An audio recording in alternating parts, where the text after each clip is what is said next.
Alright, where are we putting the house? I don't know. Hey, how about on that hill? Too close to the creek. Oh, you're a happy dog now, huh? Yeah, cool enough. Seems to like the creek. This one right here.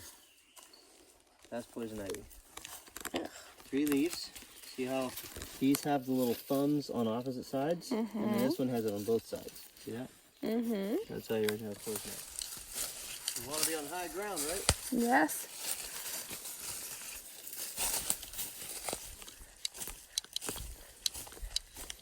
Down up here. This might do.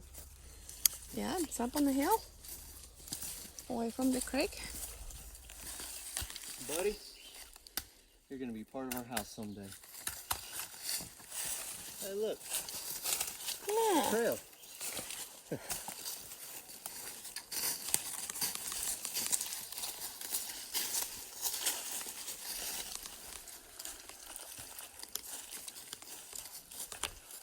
It's a nice hill. Yeah, you know.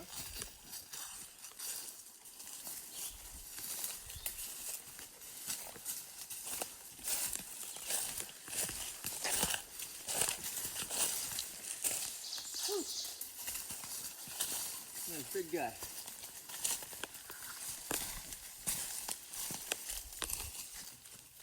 Well, definitely not here. Gets a little swampy. Yeah. Deer tracks. Good sign. Yeah. And a dog.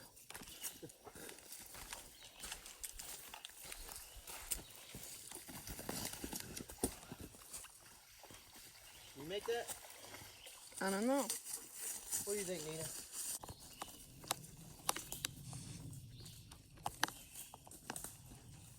Look, we even have a dock. We can fish from right here. Right here. Whoever built this tree stand is a true engineer.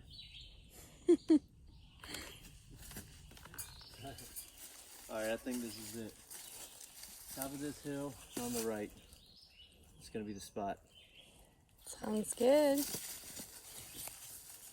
May not look like much yet, but I think this is it, baby. Right here.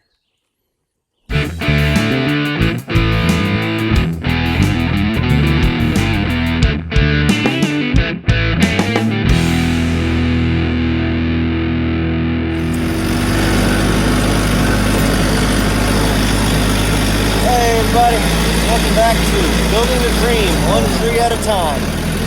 Thanks for tuning in again. We got some pretty cool stuff to show you today. If you're new here, maybe check our last couple videos and fill in on what we're doing here. Or don't, whatever, you know, I don't care. You'd be missing out. Anyway, here's a recap. We're building our greenhouse off-grid out of the trees we cut and known from our own land. Last video, we talked about the planning process, the prep work, and dealing with our friend the government man. Yeah, he was great, wasn't he? So now we have the land, we have a building permit, we have a sawmill, and we have a tractor. Let's get to work.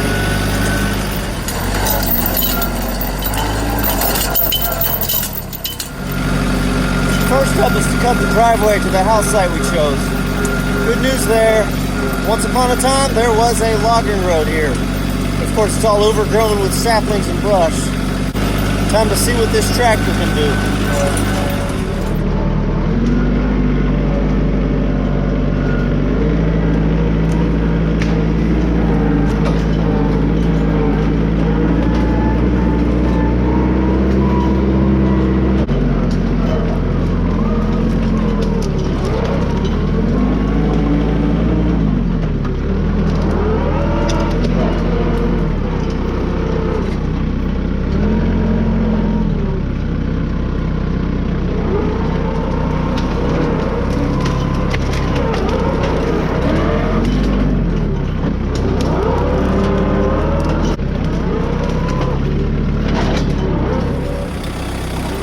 After cutting the path, we're going to lay down some geotextile fabric and some number 3 stone.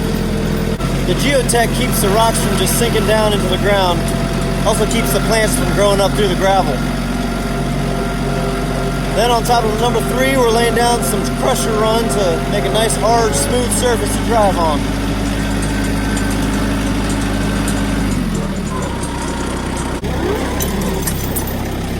That's a lot of rock. This driveway is a quarter mile long. Man, it's a lot of rock. I'd say it looks pretty good now though. Okay, got the driveway done. It only took about 43 seconds. Just kidding. Took days, weeks. Alright, next thing we're gonna do is clear a little lot where we can set up the sawmill shed.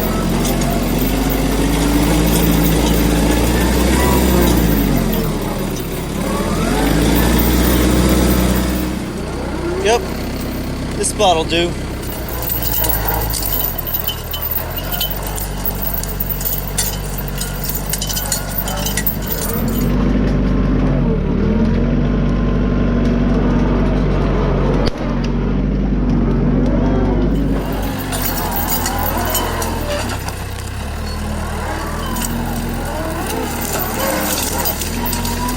Okay, got that cleared. Whew. Let's pitch a tent here to park the tractor in. There. Okay, time to start setting up the sawmill. First, we build a base for the sawmill and sawmill shed out of treated lumber we bought. Next, we set up the mill. Now we mill up the trees we've been cutting down into materials for the mill shed.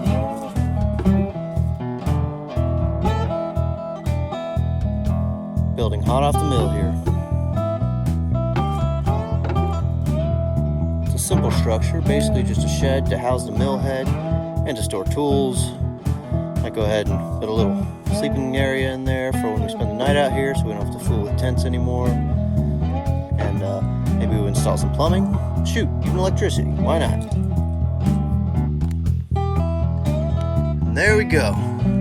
Now running off these solar panels, we have lights, blade sharpening system, power tool battery chargers, running water, sort of, sleeping quarters, toaster oven, microwave, coffee maker, AC, heat, laundry. Laundry? Just kidding, no laundry. Everything we need to basically live out here for the next however long it takes to build this house. Don't worry, honey, I'll still come home most nights. Let's talk about the exterior finish of this building. This is board and batten. Siding method meant to be installed with green wood. Got the boards and the battens. The idea is as the boards dry out and shrink, the battens still cover the gaps in between, keeping it nice and tight. And all this we milled right here. How do we get this color? So first we gave it the old burn treatment. It's an ancient Japanese method called shusugeban. I don't know how to pronounce it. Charring the wood helps to preserve it, keeps the bugs from eating it up, and helps prevent it from rotting.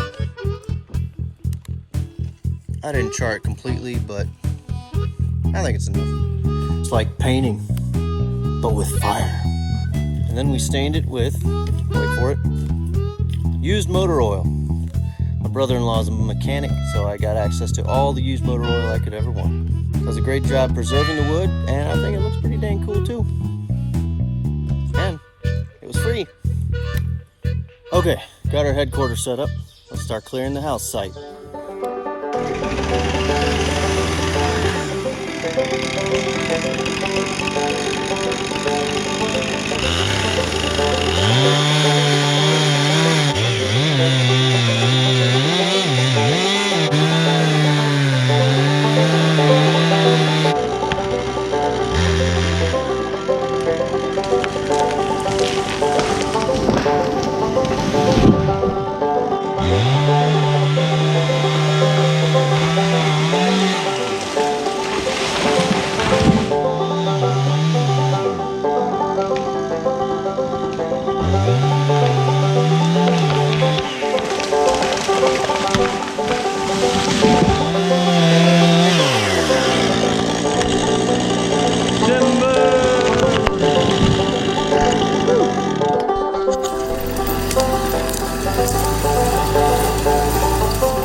smaller trees I can just push over with the tractor, stump and all. The bigger ones I gotta cut down, and then I got stumps to deal with. Luckily, Woodland Mills, the company that makes my sawmill, also make a stump grinder for the tractor. Does a pretty good job. So let's get to it.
Some work.